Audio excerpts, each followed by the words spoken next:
तो आज हम डिस्क्राइब करेंगे आपको ग्लाइकोलाइसिस का सेकेंड पार्ट। ठीक है, इसमें हम देखेंगे कि जो ग्लाइकोलाइसिस के 10 स्टेप होते हैं उसको हम समझेंगे स्टेप वाइज। हमने आपको बताया था कि ग्लाइकोलाइसिस में 2 फेज होते हैं। कितने फेज होते हैं? 2 फेज। पहला होता है प्रिपरेटरी फेज और दूसरा होता है पे ऑफ फेज। मैंने बताया था शुरू में हमको एनर्जी इन्वेस्ट करनी रहती है, उसको बोलते हैं प्रिपरेटरी फेज।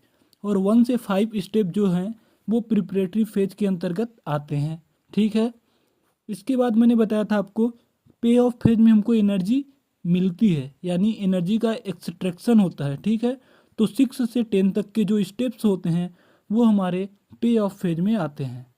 दोस्तों, जितने भी ऑर्गेनिज्म होते हैं जो लिविंग हैं उनकी बेसिक और फंडामेंटल स्ट्रक्चरल फंक्शनल यूनिट होती है सेल। सेल के अंदर जो कुछ भी होता है उसको बोलते हैं हम साइटोप्लाज्म। साइटोप्लाज्म में आप देख पा रहे हो एक तरफ न्यूक्लियस लिखा हुआ है और एक तरफ माइटोकॉन्ड्रिया है। इसके अलावा भी बहुत सारी ऑर्गेनल्स होते हैं, लेकिन हम केवल यहाँ पे 2 चीज़ों को दिखा रहे हैं क्योंकि जो हमारा साइटोप्लाज्म है वहाँ पे क्या होता है, ग्लाइकोलाइसिस की प्रोसेस होती है। और माइटोकॉन्ड्रिया के अंदर ये जो ग्लाइकोलाइसिस की प्रोसेस के बाद जो बनता है प्रोडक्ट, यानी कि पायरुवेट, उसका फिर यूटिलाइजेशन होता है और फिर से उसका ऑक्सीडेशन होगा और बनेगा क्या, एटीपी बनेगा। ठीक है, तो ग्लाइकोलाइसिस तो दोनों में होती है, चाहे एरोबिक ऑर्गेनिज्म हो चाहे एनएरोबिक। ठीक, मतलब जो ऑक्सीजन के प्रेजेंस में ग्रो करते हैं और जो ऑक्सीजन के एब्सेंट में ग्रो करते हैं, दोनों में ग्लाइकोलाइसिस होती है। आपको तो पता ही होगा क्योंकि आपने लेक्चर 1 देख रखा है। यदि आपने ग्लाइकोलाइसिस पार्ट 1 नहीं देखा है तो इस वीडियो के डिस्क्रिप्शन में मैंने लिंक दे दिया है, वहाँ से आप उसको देख सकते हैं। क्योंकि यदि आपने पार्ट 1 नहीं पढ़ा है तो आपको पार्ट 2 उतना अच्छे से समझ नहीं आएगा। ठीक है, तो यहाँ पे आप देख पा रहे हो दोस्तों न्यूक्लियस है और यहाँ पे आप देख पा रहे हो माइटोकॉन्ड्रिया है और यहाँ आप देख पा रहे हो ये जो कुछ भी है ना वो साइटोप्लाज्म है। तो साइटोप्लाज्म में देखो जो कार्बोहाइड्रेट है जो कि ग्लूकोज है। ठीक, ग्लूकोज क्या है, कार्बोहाइड्रेट। तो ग्लूकोज का क्या हो रहा है, ब्रेक डाउन हो रहा है और पायरुवेट बन रहा है। ठीक है, तो यही तो ग्लाइकोलाइसिस में होता है। तो ग्लूकोज से पायरुवेट का बनना, इसी में 10 स्टेप हैं, इसी को हमको समझना है। तो ये स्लाइड मैंने इसीलिए रखा था ताकि आपको अच्छे से बता दिया जाए कि सेल के अंदर क्या क्या चीज़ें होती हैं और आपका जो साइटोप्लाज्म है वहाँ पे ग्लाइकोलाइसिस हो रहा है। ठीक है, तो यहाँ पे आप देख पा रहे हो दोस्तों जो ग्लूकोज है वो ग्लाइकोलाइसिस प्रोसेस से गुजर रहा है और पायरुवेट बन रहा है। तो देखो यहाँ पे क्या हो रहा है, ये जो ग्लूकोज था ये ग्लाइकोलाइसिस की प्रोसेस हुई और यहाँ पे पायरुवेट बना।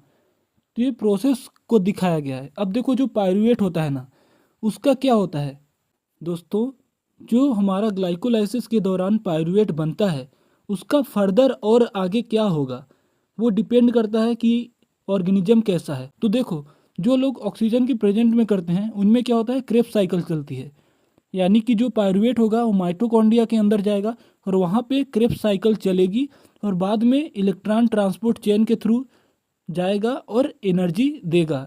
कितना एटीपी, 38 एटीपी टोटल होता है। ठीक, तो 38 एटीपी हमको मिलेगा, जबकि ग्लाइकोलाइसिस से हमको नेट गेन 2 एटीपी बस मिलता है। तो 2 एटीपी से अपना काम कहाँ चलने वाला है। ठीक, तो हमको और एनर्जी के पैकेट चाहिए, तो हमको और प्रोसेस से गुजरना पड़ेगा। ठीक है, लेकिन कुछ ऑर्गेनिज्म ऐसे होते हैं जो ऑक्सीजन के अब्सेंट में ग्रो करते हैं। तो पायरुवेट क्या होता है, फर्मेंटेशन होता है। पायरुवेट का फर्मेंटेशन होगा, यानी ये जो पायरुवेट था वो लैक्टिक एसिड में बदल जाएगा या फिर इथेनॉल में। ठीक है, इस स्लाइड का मतलब लाने का क्या था कि जो रेस्पिरेशन होता है उसमें 38 एटीपी मिलते हैं, आपको ये बताना था। ग्लाइकोलाइसिस से 2 एटीपी मिल जाएंगे। टीसीए साइकिल या सिट्रिक एसिड साइकिल जिसको बोलते हैं क्रेब्स साइकिल, उससे मिल जाएंगे आपको 2 एटीपी।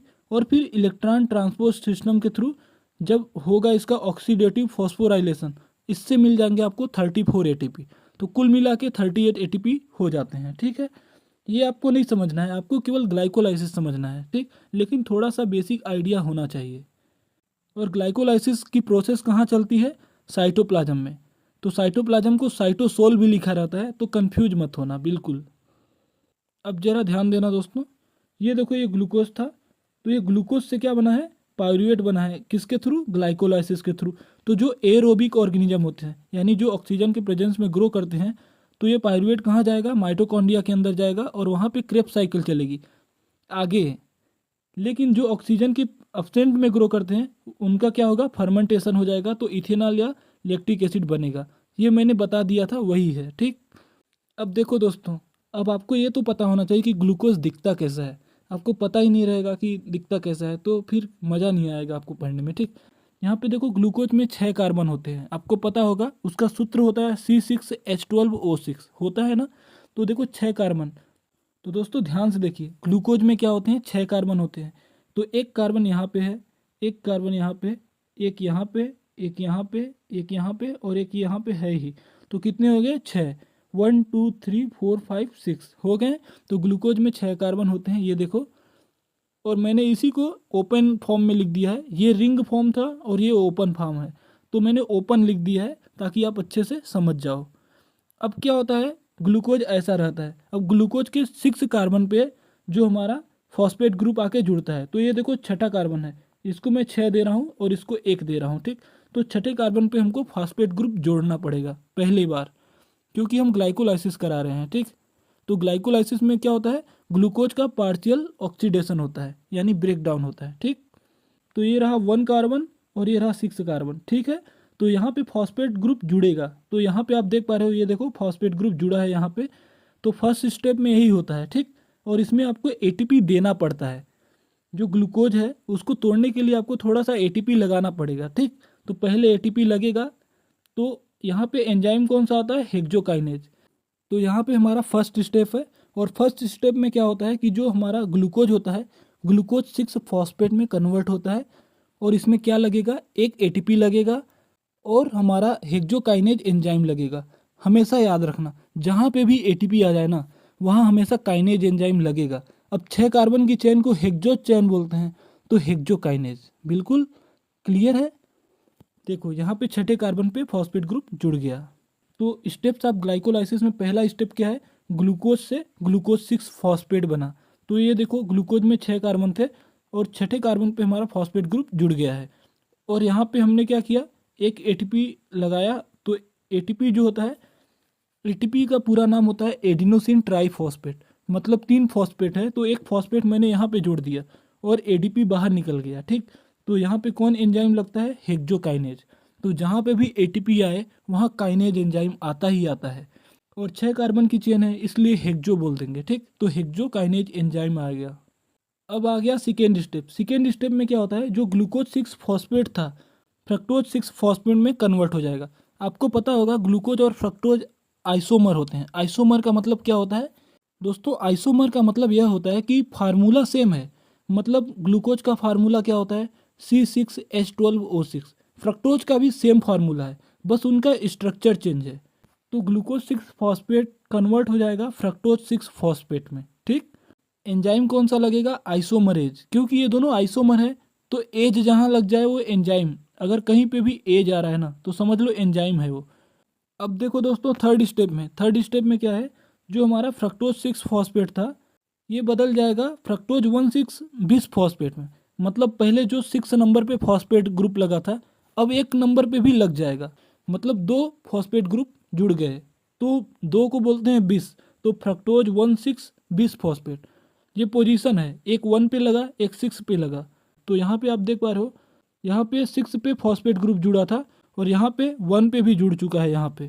तो 1,6 बिस फॉस्फेट हो गया। ठीक, तो फ्रक्टोज 1,6 बिस फॉस्फेट, ये जो 6 कार्बन का कंपाउंड था वह टूट जाएगा 3 कार्बन वाले कंपाउंड में।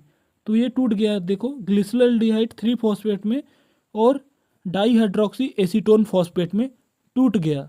और इसको तोड़ने के लिए एंजाइम लगता है एल्डोलेज।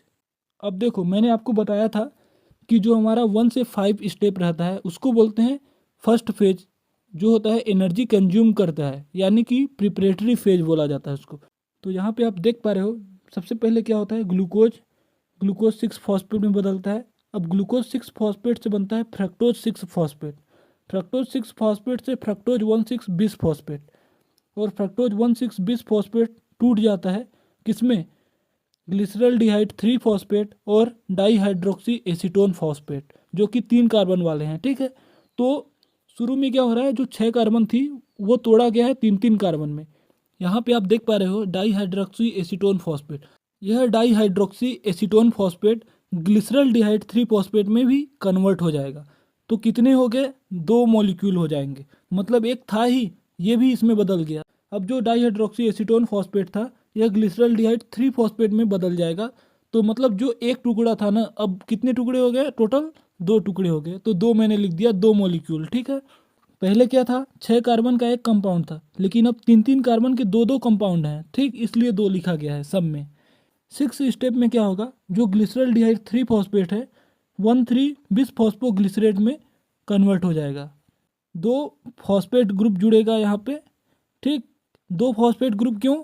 क्योंकि 2 मॉलिक्यूल है, मतलब एक एक के साथ एक जुड़ेगा और दूसरे के साथ एक जुड़ेगा, तो मतलब टोटल 2 फॉस्फेट लिख दिया है एक साथ। ठीक, तो ग्लिसरॉल्डिहाइड 3 फॉस्फेट से 1,3 बिस फॉस्फोग्लिसरेट, मतलब 3 पे जो फॉस्फेट ग्रुप जुड़ा था आपने देखा होगा यहाँ पे आप देख पा रहे हो कि ये देखो 3, जो थर्ड कार्बन है उस पर फॉस्फेट ग्रुप जुड़ा था।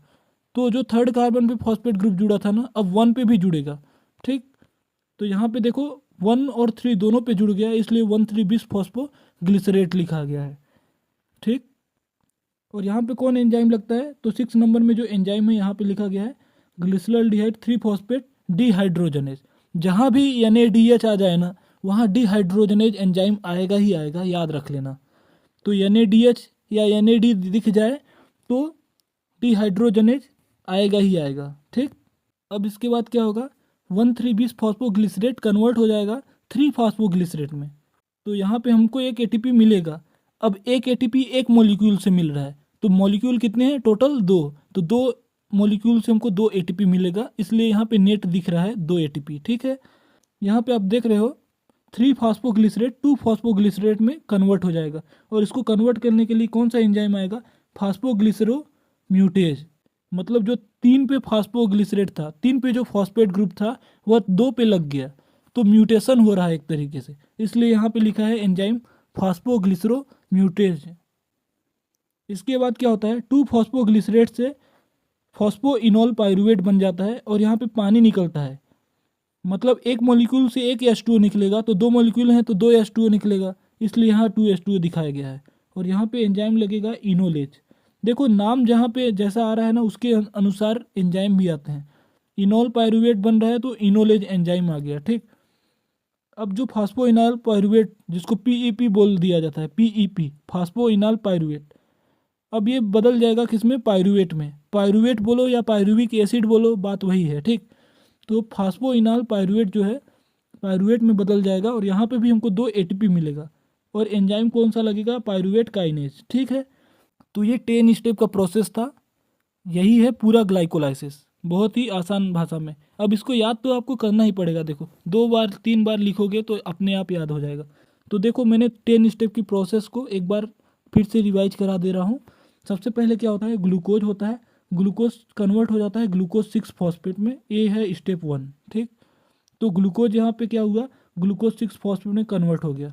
अब ग्लूकोज के जो 6 नंबर पे कार्बन पे जो फॉस्फेट ग्रुप जुड़ा था, अब ग्लूकोज और फ्रक्टोज आइसोमर होते हैं, तो ग्लूकोज 6 फॉस्फेट फ्रक्टोज 6 फॉस्फेट में बदल गया। ठीक, फ्रक्टोज 6 फॉस्फेट जो था फ्रक्टोज 1,6 बिस फॉस्फेट में बदल गया।